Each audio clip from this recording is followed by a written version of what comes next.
Buenas, hoy tengo la suerte de compartir una conversación de media hora sobre impuestos con Daniel Lacalle, uno de los economistas más influyentes de España y del mundo. Y bueno, hola Daniel. ¿Cómo estás? ¿Qué tal? Bueno, Me presento yo también, yo soy Enrique García, uno de los fundadores de TaxDown, una aplicación que hemos montado para ayudar a la gente con los impuestos y ahora en concreto con la declaración de la renta. Y yo creo que es un buen momento, ahora que yo creo que está en la orden del día el tema de los impuestos y que no queda nada para que acabe la campaña de la renta, pues poder compartir con Daniel un rato para discutir sobre todo sobre IRPF y sobre la declaración de la renta. muy bien, pues fenomenal, ¿eh? Siempre es bueno hablar de impuestos, ¿eh? Aunque sea aburrido a veces. Sí, bueno, yo creo que es aburrido, pero al final es importante para todos nosotros, con lo cual siempre es interesante para la gente que nos escucha, ¿no? No solamente, creo que es que en eso nos parece que es incómodo y aburrido, pero es que es lo más importante de nuestra labor a la hora de preservar un poco de nuestro capital. O sea que los impuestos no deben dejarse de lado y no se deben olvidar. Tal cual. Pues nada, como había pensado un poco estructurar la conversación, si te parece, Daniel, lo iba a partir en 4 bloques. Uno primero que vamos a hablar de grandes cifras y contextualizar un poco el IRPF y cómo se engloba dentro de toda la estrategia fiscal del país y de España en este caso. Luego, segundo, quería comentar un poco las problemáticas que nos encontramos todos los ciudadanos a la hora de hacer un trámite como la declaración. Tercero, quería tocar las diferencias y cuál es tu posición sobre las diferencias que existen entre comunidades autónomas, ya que sabemos que parte del impuesto está cedido a las comunidades autónomas. Y por último, un poco cómo vemos que esto va a evolucionar en el tiempo, qué tendencias estamos viendo en España e incluso a lo mejor a nivel global en IRPF, ¿no?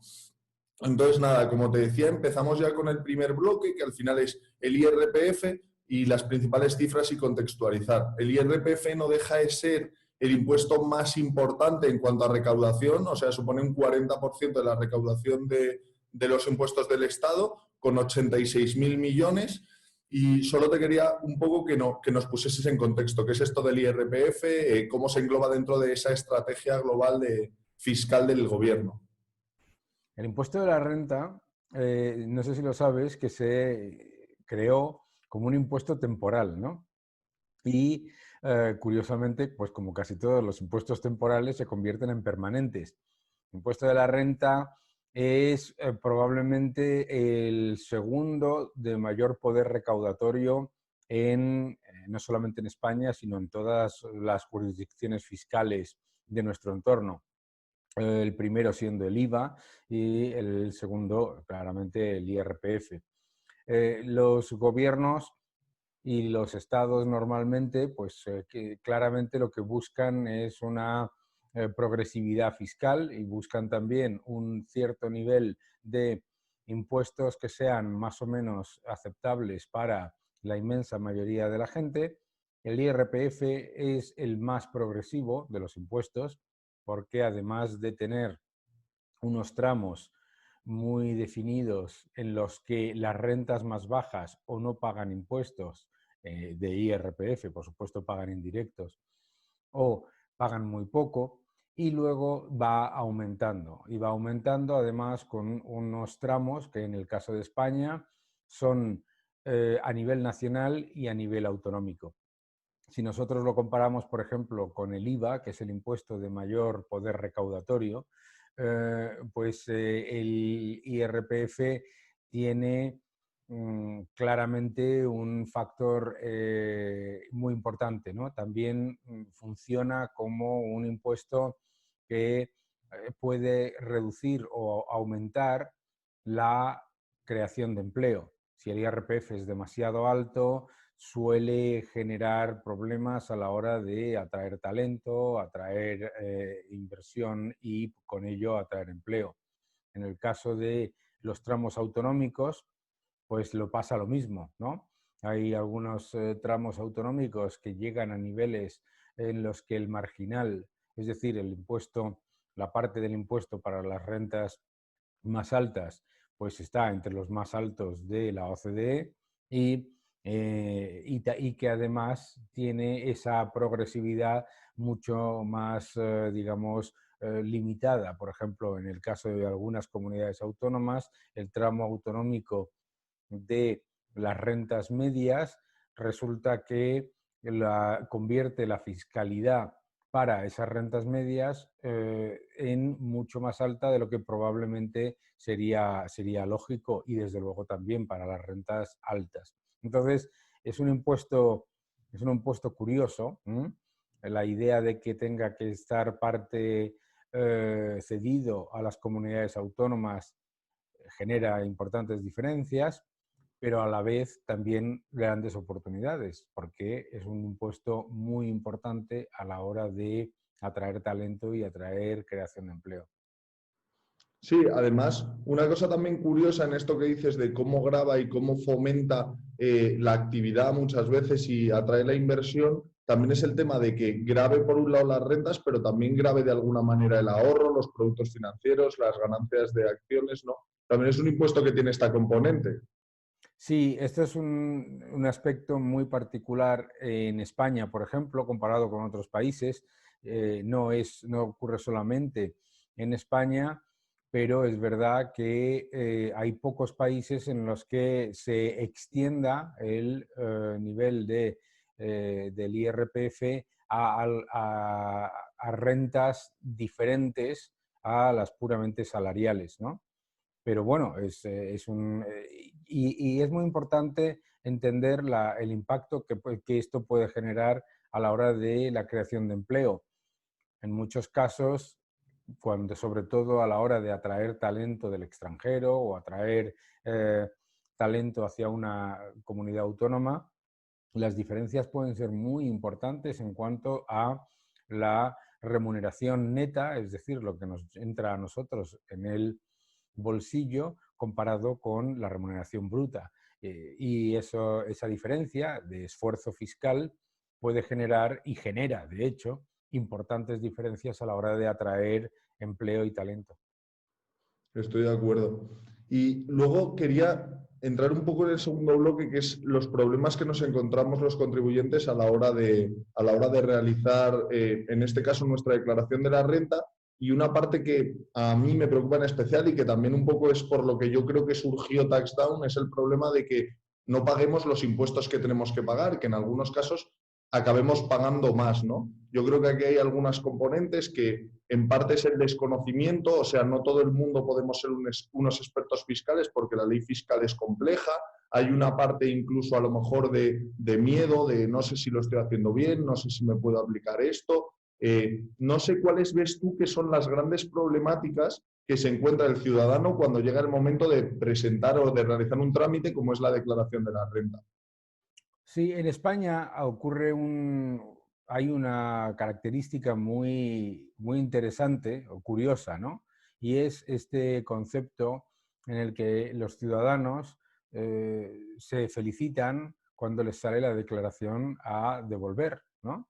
Y piensan que eso es algo como una especie de regalo, ¿no? En vez de pensar que están financiando al Estado por adelantado y por mayor cantidad de la que deberían.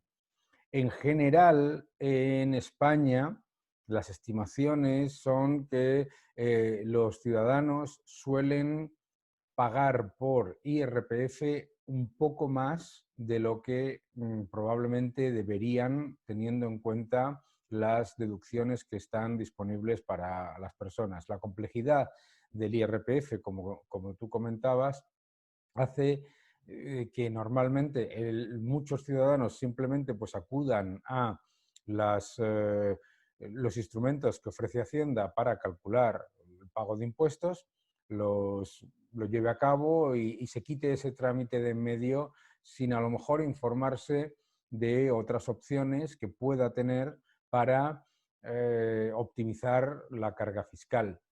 Yo creo que uno de los factores que lo hace más complicado también es el hecho de que las deducciones que existen por distintos conceptos, distintos componentes familiares, distintos componentes de gastos, etcétera, por distintos elementos en los que existe deducción para los componentes de la familia, para los componentes más desfavorecidos de la familia.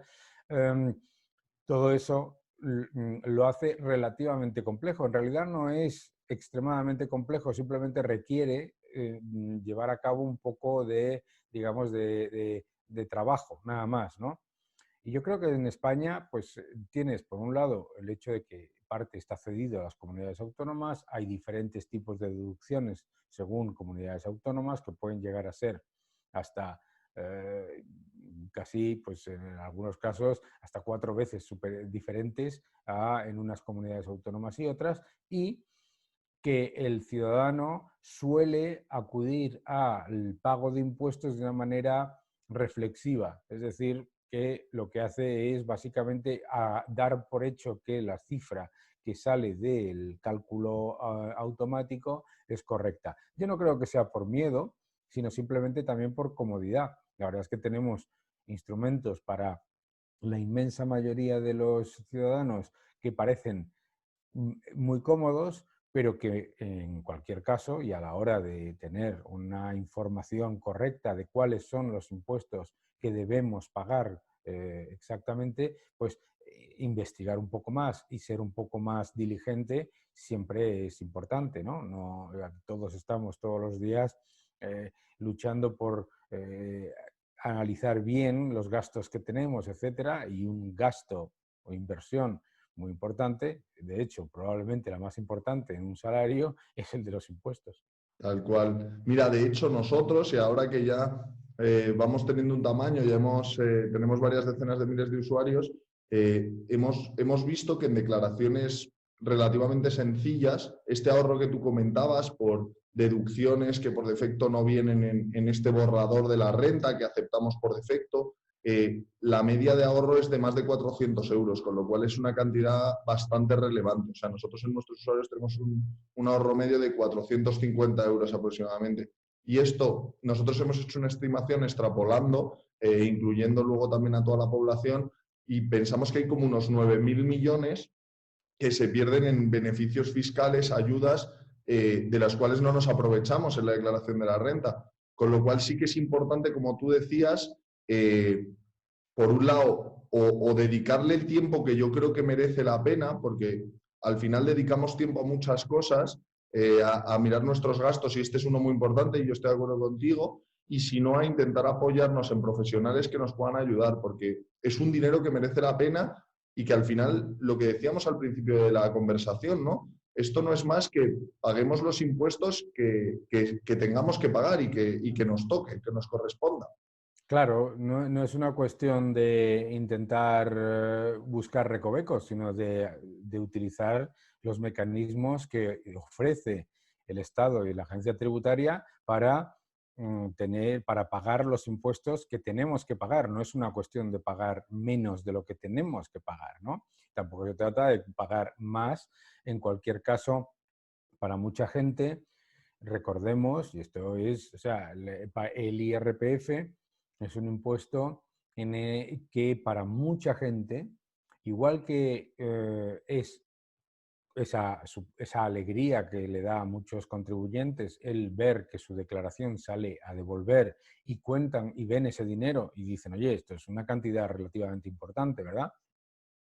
Pues lo mismo a la hora de pagar, es decir, no debes pensar que por acceder a unos beneficios fiscales y a unas deducciones que además suelen estar ligadas, en la inmensísima mayoría de ellas, a factores que suponen, pues, para la familia o para el contribuyente un gasto que le diferencia de otros contribuyentes para la educación de los hijos, para la dependencia, para los gastos de una familia más numerosa, etcétera, etcétera, etcétera.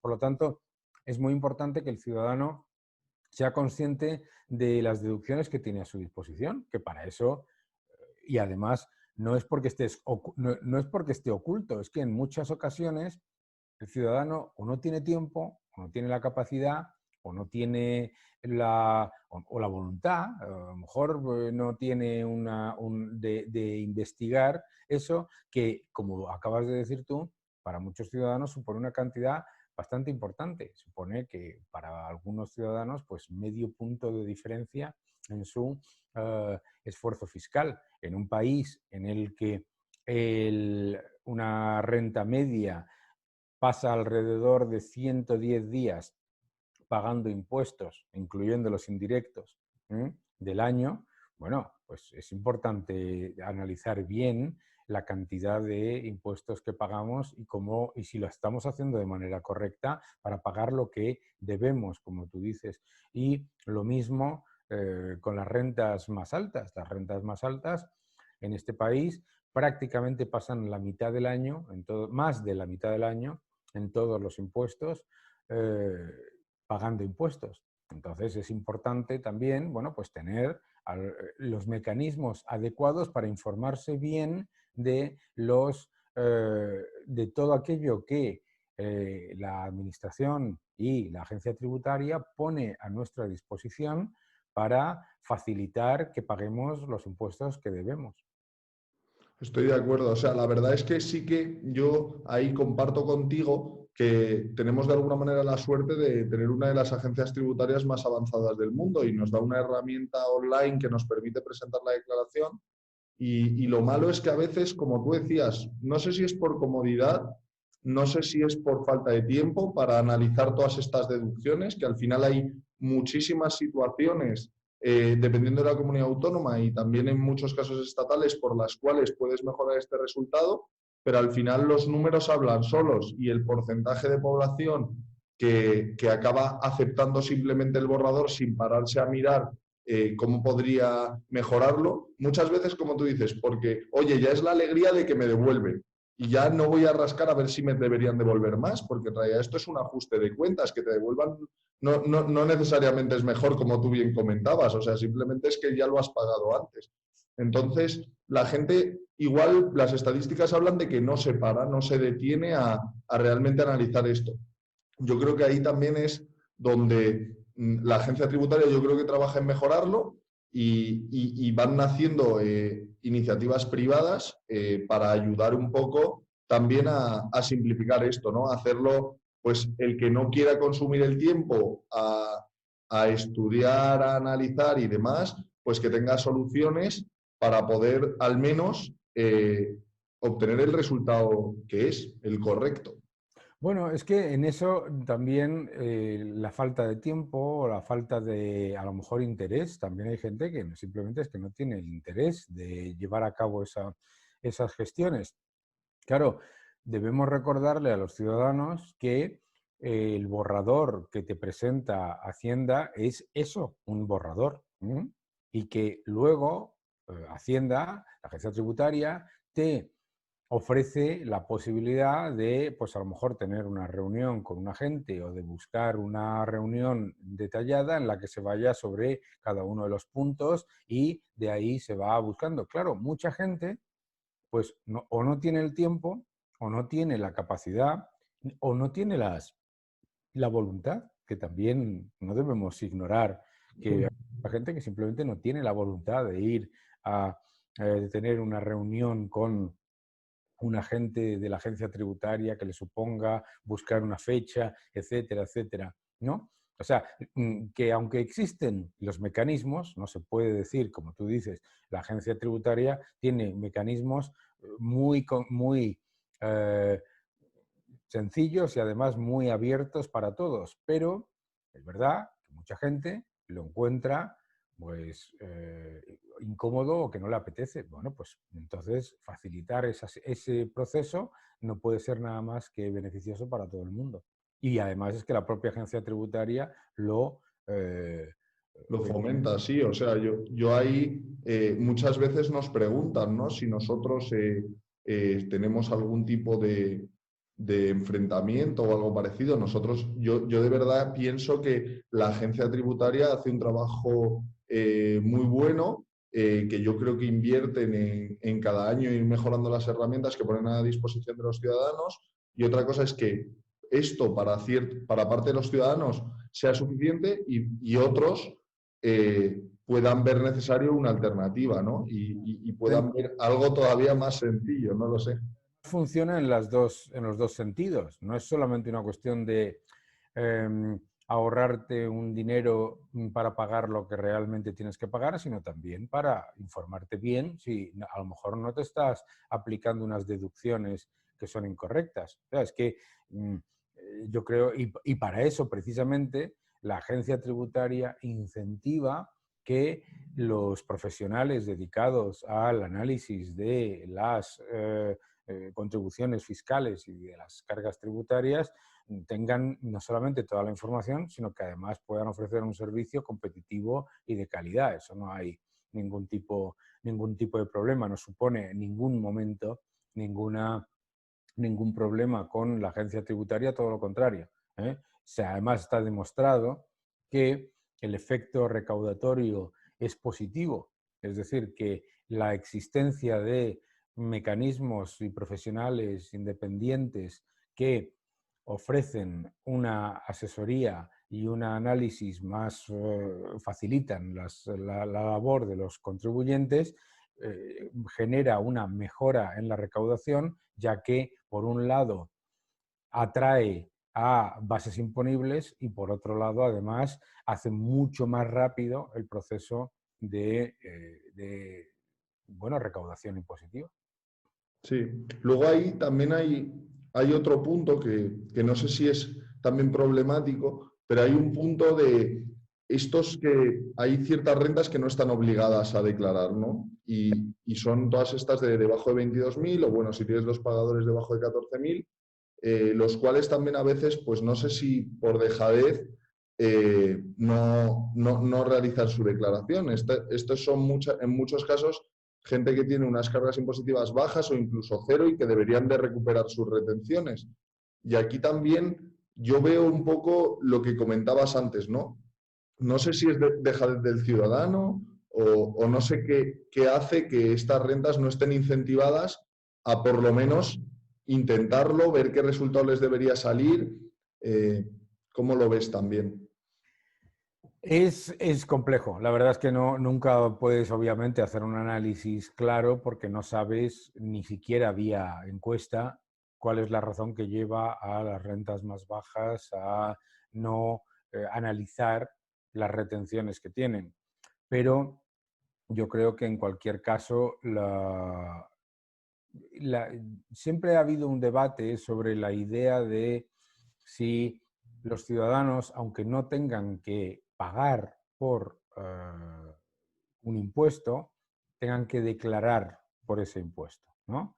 Y yo creo que la inmensa mayoría de los análisis muestran que es mejor que los ciudadanos, aunque no vayan a pagar nada, aunque luego salga que no tiene que pagar nada, que hagan la declaración, ¿no? Que tengan ese ejercicio, que merece la pena en cualquier caso, de ser consciente de la parte de retenciones, de deducciones y de diferentes aspectos en los que estás participando. Normalmente lo que tiende a ocurrir es que las rentas que están acostumbradas o que tienen la posibilidad de no declarar, prefieren directamente no declarar. Y a lo mejor por falta de información o por falta digamos, de capacidad, incluso de tener una herramienta, volvemos a hablar de lo mismo, relativamente sencilla para informarse, ¿no?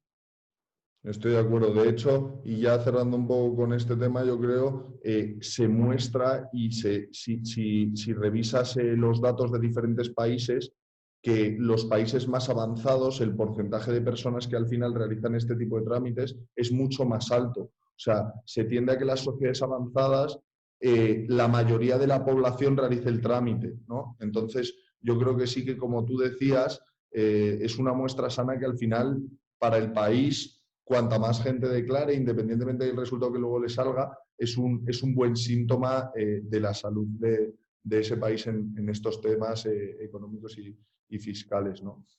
Y luego ya entrando un poco en el detalle de España, te quería preguntar, que lo has mencionado antes, esta asimetría o estas diferencias que hay entre comunidades, ¿no? Al final, el Estado tiene cedido el IRPF, tiene una componente estatal que es común a todos, pero luego tiene una componente autonómica que se caracteriza por dos principales cosas que diferencian unas comunidades de otras.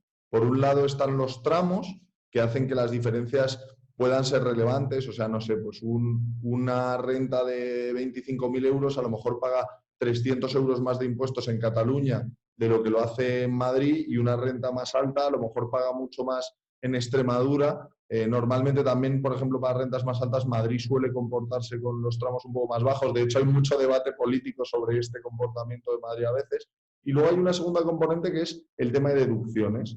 Pues cada comunidad tiene cedida la libertad de, por un lado, ayudar a diferentes colectivos, como tú mencionabas, pues dar deducciones familiares por nacimiento de hijos, por discapacidad, por gastos educativos, o también de fomentar ciertas actividades económicas. Pues a veces fomentan que pongas paneles solares, que inviertas en startups. Pues un poco cada comunidad tiene la libertad de fomentar los sectores que más le interesen y de proteger de alguna manera a los colectivos que en un momento dado consideren apropiado, ¿no?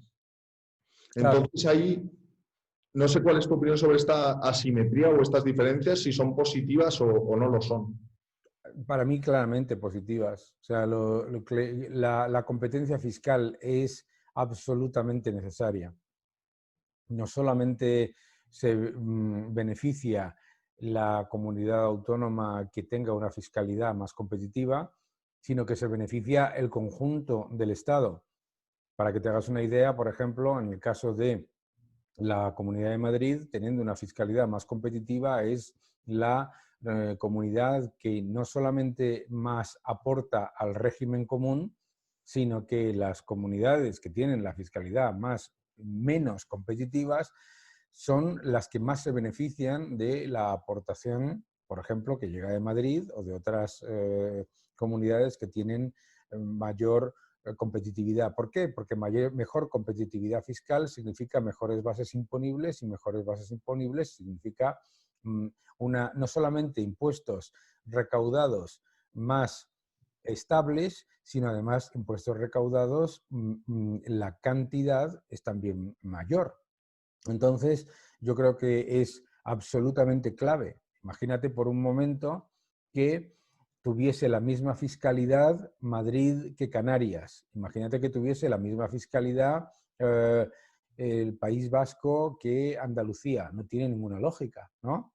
La fiscalidad no puede estar decidida, primero porque, piénsalo desde este punto de vista, la idea de que tiene que haber una fiscalidad unificada a nivel nacional está basada en una frontera que no tiene nada que ver con la estructura económica del país. Hay regiones cuya participación industrial es mayor, hay regiones en las que el desempleo es más alto, otras es más bajo, hay regiones más dedicadas a la agricultura, etcétera, etcétera, etcétera. Entonces no tiene ningún sentido. Tampoco tendría ningún sentido, por ejemplo, pues decir que Portugal tendría que tener la misma fiscalidad que España, ¿verdad? Entonces es muy importante que la fiscalidad esté lo más cercana al ciudadano y que la fiscalidad esté lo más cercana al verdadero nivel del tejido productivo de la zona donde se aplica. Por lo tanto, cuanto menos dependa de entes supranacionales o nacionales, mejor. En realidad estás generando una fiscalidad que no es una cuestión de beneficio fiscal, es una cuestión de estructura productiva.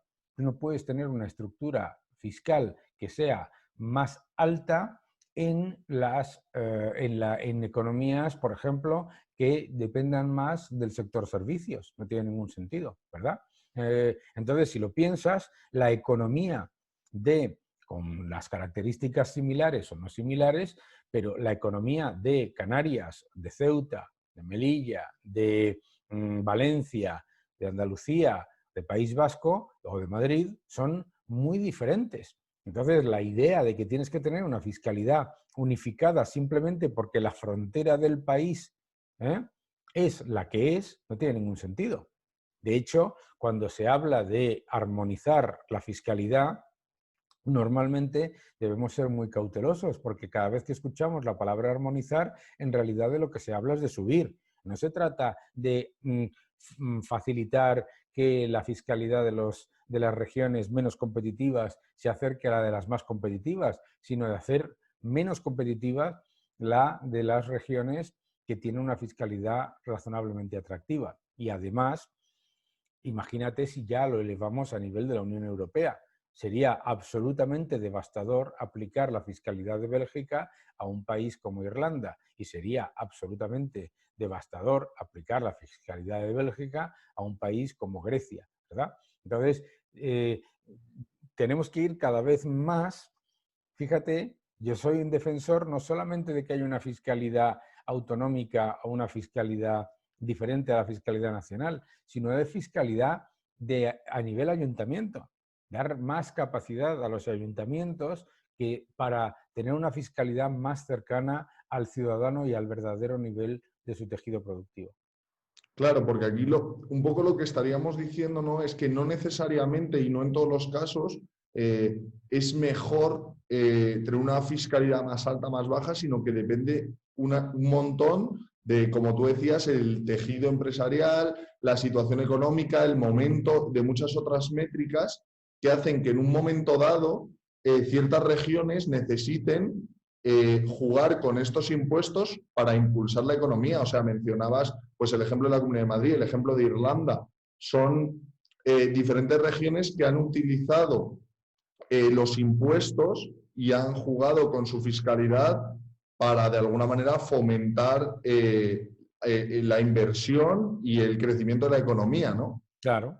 Pero es que tú tienes dos herramientas para fomentar la inversión y el crecimiento de la economía: la fiscal y la monetaria. La monetaria la tenemos subcontratada, de alguna manera, a la Unión Europea y nos beneficiamos, gracias a ello, de una enorme fortaleza de algunos de nuestros socios comunitarios. Y eso pues está muy bien. Pero en el caso de la fiscalidad es clave es que es la política que tiene una región o un ayuntamiento o un país para atraer inversión y atraer capital. La idea de que si la fiscalidad fuese exactamente la misma en toda la Unión Europea y en todas las regiones de la Unión Europea, imagínate, porque vuelvo a decir, cuando se habla de armonizar es subir, no es bajar. Imagínate que se armonizase la fiscalidad, sobre todo además en el IRPF, imagínate que se armonizase la fiscalidad a los niveles de Francia o de Bélgica, que son los más altos, en toda la Unión Europea, ¿vale? ¿Cuál sería el efecto? Yo creo que cualquier ciudadano puede entender perfectamente que tendría un efecto negativo, y tendría un efecto muy negativo en consumo, en creación de empleo, en atracción de inversión, etc. Entonces, si eso lo entendemos perfectamente, ¿por qué a nivel nación o a nivel Estado decimos que tiene que armonizarse? No tiene ningún sentido que, si defendemos el Estado de las autonomías porque tiene unas claras ventajas en cuanto a cercanía de gestión con respecto al ciudadano, que pensemos que el Estado de las autonomías tiene que funcionar de manera autonómica para los gastos, pero de manera centralizada para los ingresos. No tiene ningún sentido, ¿verdad? Pues yo creo que o estamos a favor de la autonomía o estamos en contra de la autonomía. Pero si estamos a favor de la autonomía, la fiscalidad y la competencia fiscal son absolutamente claves. Estoy de acuerdo. Pues nada, y por último, para cerrar, quería conocer brevemente tu visión sobre cómo crees que se va a desarrollar o cuáles ves que son las tendencias de cómo se va a mover los impuestos, el IRPF, a nivel nacional sobre todo, y no sé si quieres dar alguna pincelada a nivel global que consideres relevante. Pues desafortunadamente, y no porque me gustaría o porque considere que sea bueno, me temo que la tendencia es a subir los impuestos de mayor capacidad recaudatoria. Ante el absoluto desplome de beneficios empresariales de la crisis y ante el absoluto desplome de impuestos que tienen que ver con el consumo por la caída de la actividad económica, los gobiernos, me temo, que van a cometer el gravísimo error de intentar rascar de lo que queda subiendo los impuestos a la renta. Y van a cometer ese error porque genera estancamiento, empeora la capacidad de crecimiento y la capacidad de atraer de talento.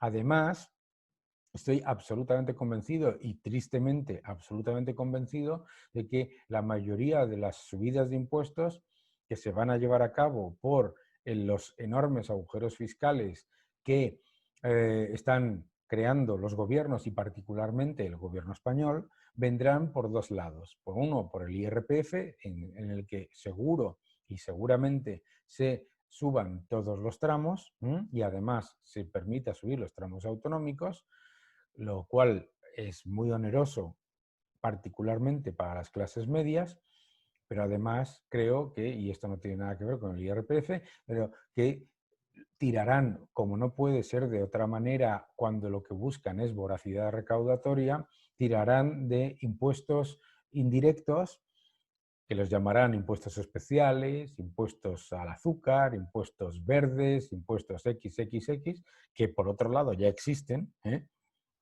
pero tirarán de esos impuestos para intentar mitigar los enormes aumentos de déficit en los que se está incurriendo, no por la lucha contra el COVID, sino por el aumento desproporcionado de gastos administrativos. Pues Daniel, oye, yo creo que te voy a dejar, ya que yo creo que ya el contenido que nos has dado, la verdad es que es súper interesante, es un gusto charlar contigo, te agradezco mucho que nos hayas dedicado este tiempo y un placer. Espero que hablemos más a menudo. Muchas gracias. Y un fuerte abrazo a todos. Hasta luego. Venga, hasta luego.